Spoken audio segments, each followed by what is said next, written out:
Bonjour et bienvenue dans cette vidéo destinée à AutoCAD 2D où on va vous introduire sur la notion de bloc sur AutoCAD. Ok? Donc, c'est quoi un bloc? Quels sont les types de blocs qu'on va rencontrer sur AutoCAD et rapidement comment créer un bloc, comment aller le paramétrer. Donc, de façon générale, il faut savoir qu'un bloc peut être considéré comme étant un élément de la vie réelle lorsqu'on va aller travailler sur un projet. Ok? Par exemple, ici, lorsque je suis sur ce dessin, je vois ici un évier, je vois un élément de porte. Je vois ici un salon, si vous voulez, qui est constitué de pas mal d'éléments. Et je vois par exemple ici un élément de WC. Donc ces éléments-là, quand je dis que c'est des éléments de la vie réelle, c'est tout simplement pour dire que dans la vie réelle, ils existent vraiment et qu'on va vouloir les insérer, si vous voulez, les aménager au niveau de notre projet lorsqu'il sera éventuellement terminé. Cette définition, elle est assez simpliste, mais elle vous permet d'avoir une idée globale de ce que pourra être un bloc. Ok? Donc, vous voyez en fait que c'est un groupe d'éléments qui aura été représenté ou du moins dessiné par des éléments de dessin qu'on va retrouver ici et ensuite qui auront été regroupés pour former un seul et même élément. On est bien d'accord que tous ces éléments que je viens de vous indiquer, à savoir les portes, les éviers, le salon et l'élément de WC, lorsqu'on va les regarder de très près, on va voir tout simplement qu'ils sont constitués d'éléments de dessin simple. Ici, on voit des éléments d'arc, des éléments de ligne, éventuellement des polylignes, des éléments de polygone, des éléments de rectangle ici, ainsi de suite. Donc, une fois que vous aurez représenté ces éléments-là, convenablement, vous pourrez les transformer en ce qu'on va appeler blocs. Ça vous permet tout simplement de pouvoir les réutiliser plus facilement ou les recréer plus facilement si vous voulez. Regardez par exemple à ce niveau, j'ai deux WC. Donc ce WC-là, une fois que j'ai pris tout le temps pour le dessiner, on est bien d'accord qu'on n'a plus intérêt vraiment à le redessiner pour venir le replacer ici. On est bien d'accord qu'on ne va pas venir plutôt ici et aller le redessiner. On a plutôt intérêt à avoir une astuce qui va nous permettre en fait de dire à AutoCAD que ces éléments de dessin là en fait, ils constituent un seul et même objet. Ok? Cet objet là, je veux l'appeler WC et je vais vouloir éventuellement l'utiliser en tant que bloc, en tant qu'élément groupé comme ça. Ok? Donc de façon ramassée, si vous voulez, vous pourrez considérer que c'est à peu près la définition d'un bloc. On est bien d'accord que cet élément-là qui est en fait un trait de coupe, qui est en fait un bloc, on le voit ici en le sélectionnant dans les propriétés, je vois référence de bloc.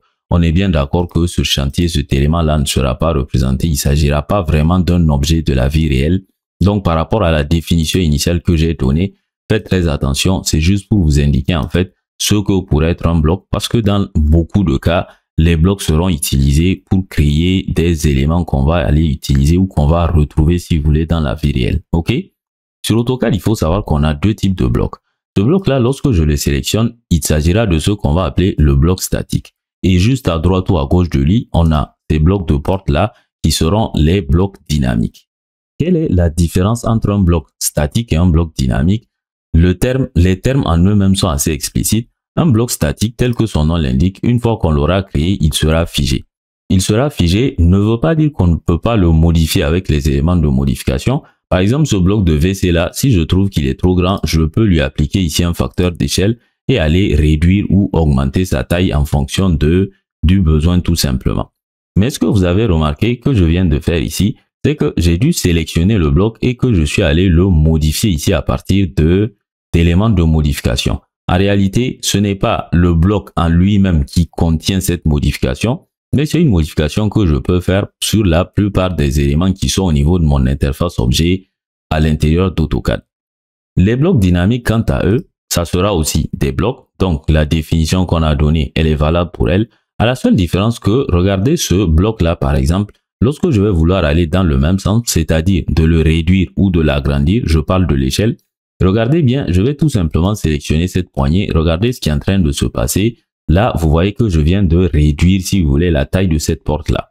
J'ai réduit la taille de cette porte sans faire appel de façon directe, si vous voulez, à l'élément d'échelle à ce niveau-là. Je l'ai fait directement au niveau du bloc.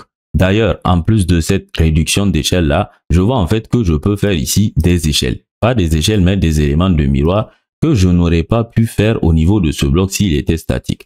On est bien d'accord que ce bloc-là, s'il était statique, je peux utiliser ici une commande de miroir pour faire ici un élément de miroir. On est bien d'accord. Et je vais demander après à AutoCAD d'aller supprimer l'élément source. OK.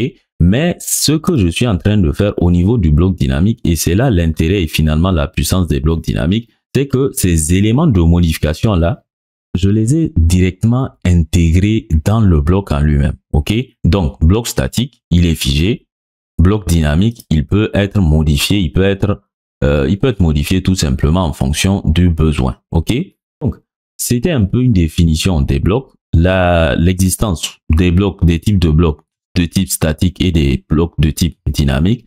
Donc, si ces notions vous intéressent, sachez qu'on a une formation sur AutoCAD, notamment la méga formation sur AutoCAD au niveau 3, où on a fait quand même pas mal d'exercices sur les blocs qui devraient vous permettre vraiment, même si vous n'êtes pas familier à ces notions de blocs-là, de pouvoir entamer ces notions-là de façon sereine et de les maîtriser au bout des quelques leçons. Dans tous les cas qu'on a fait, je pense qu'on a fait une dizaine de blocs au niveau 3 de ce qu'on appelait la méga formation. La méga formation, vous pourrez la retrouver sur notre chaîne YouTube Build Ingénierie en extrait uniquement, mais concernant les éléments de bloc, les leçons de bloc si vous voulez, elles seront exclusivement disponibles sur notre page internet buildingénierie.com.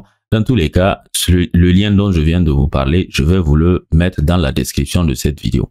Merci donc d'avoir suivi cette leçon sur les blocs en espérant qu'elle vous a permis déjà de comprendre c'est quoi un bloc et quelle était la différence entre les blocs statiques et les blocs dynamiques.